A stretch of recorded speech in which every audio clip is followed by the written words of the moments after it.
गांव के बाहर एक पुराना घर था जिसे लोग शैतान का घर कहते थे। वह घर सालों से खाली पड़ा था और उसके बारे में कई डरावनी कहानियां प्रचलित थीं।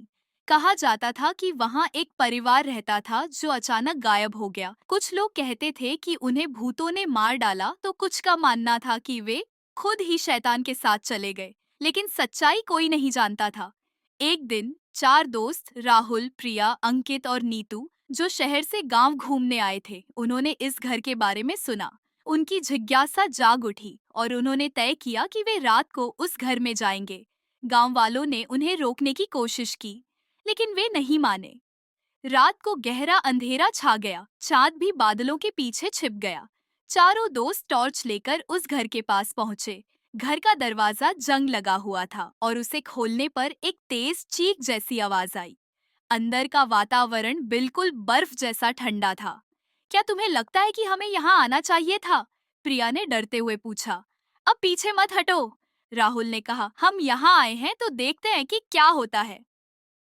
वे अंदर गए। घर के अंदर की दीवारों पर पुराने चित्र लटके हुए थे, जिनमें से कुछ की आंखें ऐसी लग रही थीं जैसे वे उन्हें देख रही हो। फर्श पर धूल और मकड़ी के जाले थे। अचानक नीतू ने एक आवाज सुनी। क्या तुमने सुना? ऐसा लगा जैसे कोई रो रहा हो, उसने कहा। शायद तुम्हारा दिमाग खेल रहा है, अंकित ने कहा, लेकिन उसकी आवाज भी कांप रही थी। वे आगे बढ़े और एक कमरे में पहुंचे। वहां एक पुराना शीशा लगा हुआ था। प्रिया ने शीशे में अपना चेहरा देखा, लेकिन उसे लगा जैसे शीशे में कोई और भी है। उसने पीछे मुड़कर देखा, लेकिन वहां कोई नहीं था। चलो यहाँ से निकलते हैं, प्रिया ने डरते हुए कहा। तभी अचानक दरवाजा अपने आप बंद हो गया। टॉर्च की रोशनी झपकने लगी और फिर बंद हो गई। अंधेरे में उन्हें लगा जैसे कोई उनके आसपास घूम रहा है।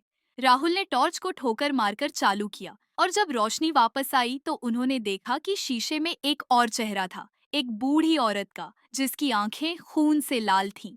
चारों चिल्लाए और दरवाजे की ओर भागे, लेकिन दरवाजा बंद था। पीछे से उन्हें औरत की हंसी सुनाई दी। अचानक टॉर्च फिर से बंद हो गई। अंधेरे में उन्हें लगा जैसे कोई उन्हें छू रहा है। नीतू ने महसूस किया कि कोई उसके बाल खींच रहा है और वह चिल्ला उठी। तभी दरवाजा खुल गया। वे बाहर भागे और सीधे गांव पहुंचे। गांव वालों ने उन्हें देखा तो हैरान रह गए। उनके चेहरे पीले पड़ गए थे और वे बिल्कुल चुप थे। किसी ने पूछा क्या हुआ, लेकिन उनमें से किसी ने कुछ नहीं कहा। अगले दिन गांव वालों ने देखा कि वह घर फिर से बंद है, लेकिन उसके बाहर चार जोड़ी पैरों के निशान थे, जो घर के अंदर जाते हुए दिख रहे थे, लेकिन बाहर आते हुए नहीं।